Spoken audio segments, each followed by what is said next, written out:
Evangelho de Jesus, conforme escreveu Lucas, capítulo de número 15, verso de número 11, diz o seguinte: E disse: Um certo homem tinha 2 filhos, e o mais moço deles disse ao pai: Pai, e da parte da minha herança que me pertence? E o pai, repartiu por eles a fazenda. E poucos dias depois, o filho mais novo, ajuntando tudo, partiu para a terra longínqua. E ali desperdiçou a sua fazenda, vivendo de maneira dissoluta. E havendo ele gastado tudo, houve naquela terra uma grande fome, e começou a padecer necessidades. E chegou-se a um dos cidadãos daquela terra, o qual mandou para os seus campos apacentar porcos, e desejava encher o seu estômago com as bolotas que os porcos comiam. Ninguém lhe dava nada. E tornando em si, disse: Quantos jornaleiros de meu pai têm abundância de pão, e eu aqui pereço de fome. Levantar-me-ei, irei ter com meu pai, e vou lhe dizer: Pai, eu pequei contra o céu, pequei contra ti. Já não sou digno de ser chamado de teu filho. Faz-me como um dos teus jornaleiros. E levantando-se, foi para o seu pai. E quando ainda estava longe, seu pai o viu e se moveu de íntima compaixão. E correndo, lançou-se-lhe ao pescoço e o beijou. E o filho lhe disse: Pai, eu pequei contra o céu e perante ti. Já não sou digno de ser chamado de teu filho.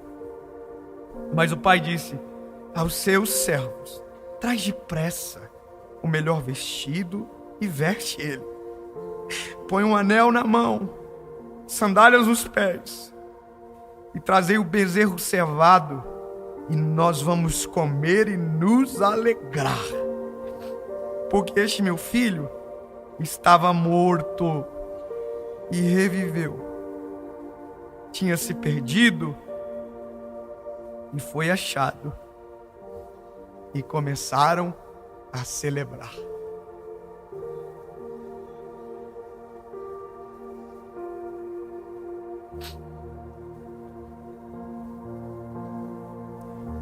A maior dificuldade não é sair de casa.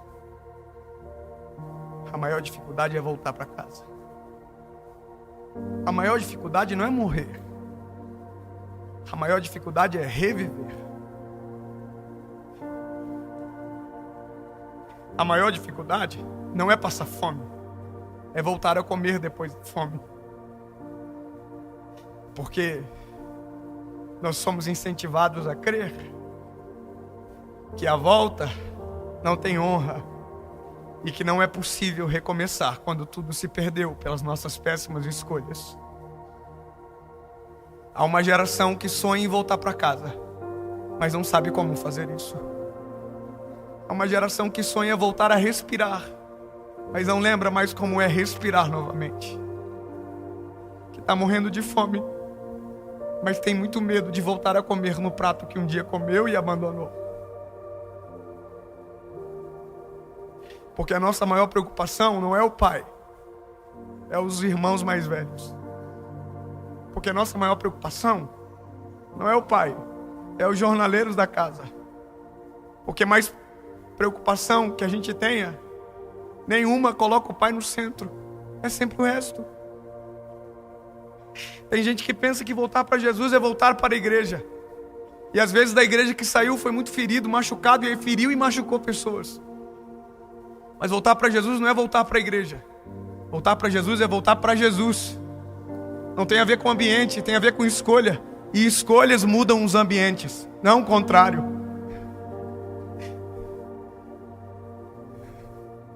Tem gente escravo de ideologias erradas. Ei, talvez você vai voltar para a mesma igreja, ou talvez não será para a mesma igreja. Mas não se trata de voltar para um ambiente, se trata de voltar para o Pai. E tem gente que morre de saudade do Pai porque tem medo do ambiente. deixa eu te lembrar, não se trata de voltar para casa. Se trata de voltar para o pai da casa. Deixa eu te contar umas coisas importantes isso aqui. O filho, quando saiu de casa, pediu tudo que tinha. Pediu toda a sua herança. E perdeu a sua herança. Ou seja, ele perdeu o passaporte de volta para aquilo que era casa. A sua herança se perdeu. As roupas se gastaram. Foi suja. Porque as roupas envelhecem no corpo. As roupas sujam na estrada. E o filho que antes vivia limpinho com o pai dentro de casa, agora está todo sujo. Perdeu tudo que tinha.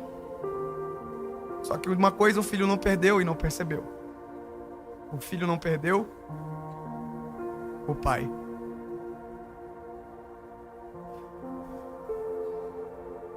Talvez você perdeu a comunhão com a igreja. Você não perdeu o seu pai. Talvez você perdeu a comunhão com a sua família por conta das suas péssimas escolhas. Mas você não perdeu o seu pai. Talvez você perdeu a saúde, mas você ainda não perdeu o seu pai. Talvez você perdeu a esperança, mas você ainda não perdeu o pai. E o pai tem mais prazer na volta do que na sua despedida. E o pai tem mais prazer no seu retorno do que no dia que você foi embora. Então você está preparando as desculpas e o pai está preparando uma festa. Você está preparando as melhores desculpas e o pai tem um alimento preparado sendo cevado no campo para você. Você está querendo dizer porque as roupas se sujaram e o pai tem roupas novas para você. Você está querendo dizer porque passou tanta vergonha e o pai tem anel de honra para você. Então, não se trata de criar as melhores desculpas para voltar para casa. Se trata de se recobrar que você ainda tem um pai. Você não ficou órfão quando saiu de casa. E o pai não ficou sem filho quando você foi embora. Você ainda é filho do mesmo pai. E o pai ainda é o pai do mesmo filho. A porta da casa nunca se fechou quando você foi embora. Porque o pai está esperando na porta pelo seu regresso. É possível recomeçar. É possível reconstruir o caminho que se perdeu. Eis que faço uma coisa nova. Construirei um caminho no deserto. Porei rio nos ermos. Eis que faço uma coisa nova, diz o Senhor. É vida nova. Então está na hora de você fazer o caminho de volta para viver aquilo que o Pai tem preparado para você.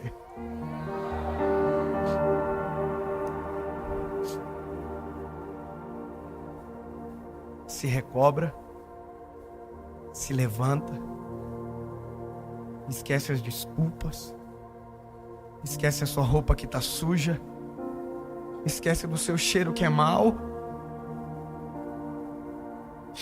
esquece dos olhares dos irmãos mais velhos que ficaram dentro de casa, porque o que mais importa para você agora é o Pai, e o Pai está esperando por você. Se levante e vai para casa. Não tente lavar a roupa antes de chegar, porque o Pai sabe por onde você passou. Não tente fingir um anel que você não tem, porque o único que pode honrar você é o Pai. Não tente encontrar sandálias novas, porque os únicos sandálias que tem para você é o Pai que tem para te dar. Então, só faz o caminho de volta e se prepara para encontrar o seu Pai na porta de casa, esperando por você.